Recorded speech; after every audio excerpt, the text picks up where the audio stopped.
Ang crown jewel ng Hachinosu Island na si Shaki ang naging punot dulo ng naganap na God Valley incident. Tulad ng nabanggit ni Garp, ang dahilan kung bakit sinugod ng Rocks Pirate ang God Valley is that kinuha nila ang crown jewel ng Hachinosu Island. And as of chapter 1157,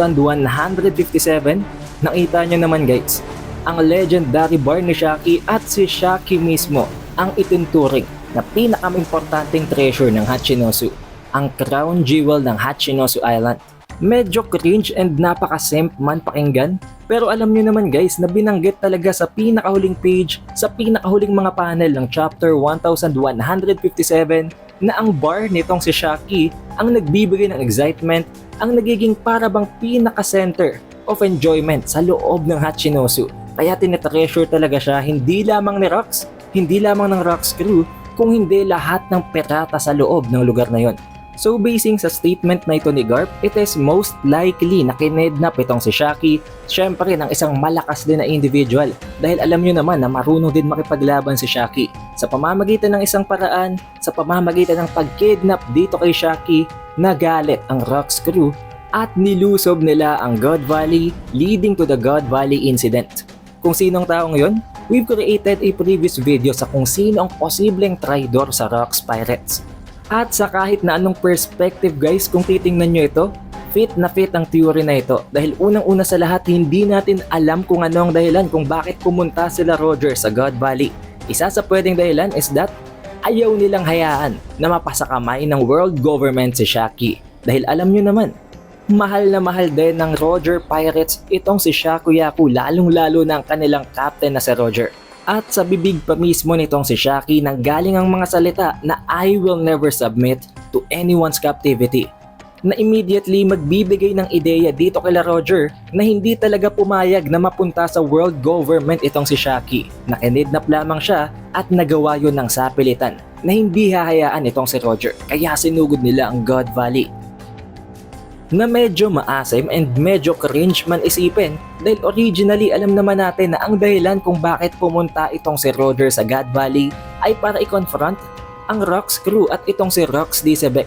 Pero ang katotohanan guys, ang pinaka-target niya dito ay itong si Shaki dahil pwedeng nagkaroon ng grudge, nagkaroon ng galit at nagseselos itong si Roger kay Rocks dahil nga hindi nila makuha itong si Shaki. Hindi ito pumapayag na maging parte ng kanilang crew at gumawa pa ito ng bar sa pugad mismo nitong sila Sebek sa Hachinosu. Marami din ang nagsasabi na papangit ang kwento, magiging parang love story daw ang kwento kung gano'n ang magiging plot. Pero isipin nyo na lang, mataas ang tsansa na ang dahilan din kung bakit naglaban si Joyboy at itong si Imu ay dahil kay Lily. Ngayon ipasok na natin dito ang konsepto ng kung ano talaga ang priorities ng Rocks Pirate pagpunta sa God Valley incident. Initially, bago mangyari ang pagkakakilala nila dito kay Shakuyaku, ay meron talaga silang dalawang goal. Para matalo itong si Imu, para ma-overthrow ang world government ay nabanggit nga nitong si Rocks na kakailanganin nila ang dalawang Devil Fruits. Ang unang Devil Fruit ay matatagpuan sa Elbaf Kingdom na kailangan daw makain itong si Harald para ma-maximize nila kung ano talagang tunay na kapangyarihan ng fruit na yon. Pangalawa naman, hindi pa nababanggit kung saan yun matatagpuan. And as you know, gumawa tayo ng theory video tungkol dito and it seems tama ang teorya natin. Matatagpuan ang pangalawang fruit na yon na hinahanap nitong si Rocks sa God Valley. Nasa loob ito ng isa sa mga prizes, ng isa sa mga treasure chest. Dadahilan nga guys kung bakit nang sugudin nilang God Valley, nabanggit dito nitong si Edward Newgate na baka daw malimutan ni Rocks kung ano talaga ang pakay nila. Dahil kung nandun nga si Shaki, ang crown jewel ng Hachinosu Island at kung nandun din ang target nila na Devil Fruit para talunin itong si Imu, malilito nga itong si Rocks kung anong dapat niyang unahin. Ngayon kung hindi mo pa napapanood ng napaka-solid na theory na yon, ilalagay ko na lang ang link sa comment section. Visit nyo na lang after this video. Kung papansinin nyo din guys, all throughout these chapters sa kwento ng One Piece, napakarami ng binanggit ang statement na love is always a hurricane, na para bang binibigyang diin talaga dito ni Oda na ang term na love, ang pagkakaroon ng pag-ibig sa isang tao ay nagdudulot ng isang napakalaking epekto na posibleng yun nga ang dahilan kung bakit nagsimula ang napakaraming pakikipaglaban na to. Starting mismo kay Joyboy at kay Imu na nagkaroon ng laban over kay Lily. dito kay Rox Sebek at kay Roger para naman kay Shakuyaku. At ngayon sa present timeline, sa current timeline ng One Piece, si Imo naman at maaari ang iba pang mga karakter tulad ni Blackbeard at ni Luffy para kay Vivi. Although this might sound absurd, pero unti-unti itong inilalabas ni Oda guys. Binanggit din itong si Charlotte Linlin sa kanyang earlier days bago pa siya maging si Big Mom na love always interferes. At makikita natin dito guys ang napaka-cute na panel na kung saan ay makikita natin ang batang Katakuri. Pero balik tayo kay Big Mom.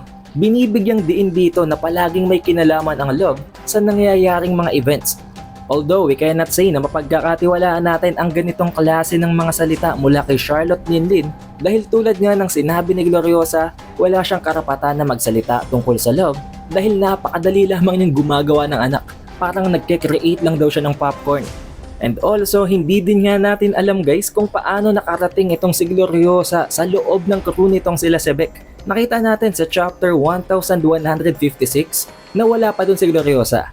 Ang pinakahuling nakita nating member doon na dumating ay itong si Kyo. Pero si Gloriosa, nalaman na lang natin na nasa loob na pala ng crew nitong si Rox.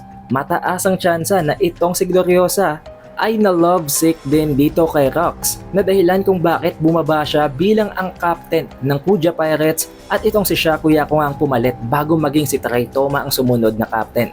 Dahil tulad ng binanggit dito nitong si Linlin, nag-quit daw bilang ang captain ng Kuja Pirates itong si Gloriosa para habulin ang isang lalaking gusto niya. And as you can see, nasa Rox Pirates siya ngayon. So possibly si Rox or kung hindi, maaring ang ibang lalaki sa loob ng crew na yon.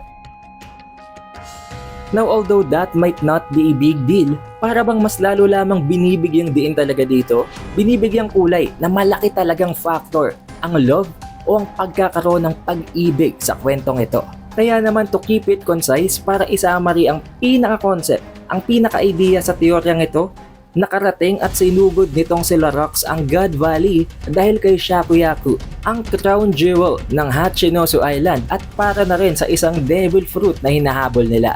Itong si Roger naman, lumusob din sa God Valley para i-confront itong si Rox at ang kanyang crew at para na rin dito kay Shakuyaku dahil ayaw niyang ma-held captive ito ng kahit na sino tulad na lamang ng binanggit ni Shaki sa harap mismo ng kanyang muka. Habang si Garp naman, nakarating dito dahil na rin sa kagustuhan niyang makaharap itong si Roger. Ngayon, remind ko lang kayo guys, hindi pa nakikita ni Garp si Shakuyaku kaya huwag kayong magulat kung once na makita ni Garp si Shaki, matulad din siya kay Roger at dito kay Rox. Dahil ang old era ay ang Gunner era. At tulad ng sinasabi ko sa inyo this past videos, that is what separates Luffy from the rest of them. Hindi ganon kadaling nakukuha ang loob ni Luffy at hindi din siya ganon kapatay na patay sa kahit na sino, maliban siguro sa pagkain. Pero what do you think of this theory? Be sure to put your ideas in the comment section below para mapag-usapan pa natin. Siguraduhin nyo na ding naka-like, naka-subscribe at na rin nyo ng bell button para automatic ma-notify kayo pag release natin ng susunod na video. Also, we have an official Facebook page and official TikTok account. Kaya mag-like at mag-follow na din kayo sa ibang platforms na yun. Shoutout nga rin pala guys sa napaka-solid na mga supporters na ito from the previous video. Maraming salamat. It is The Updated Weeb and I will see you guys on the next one.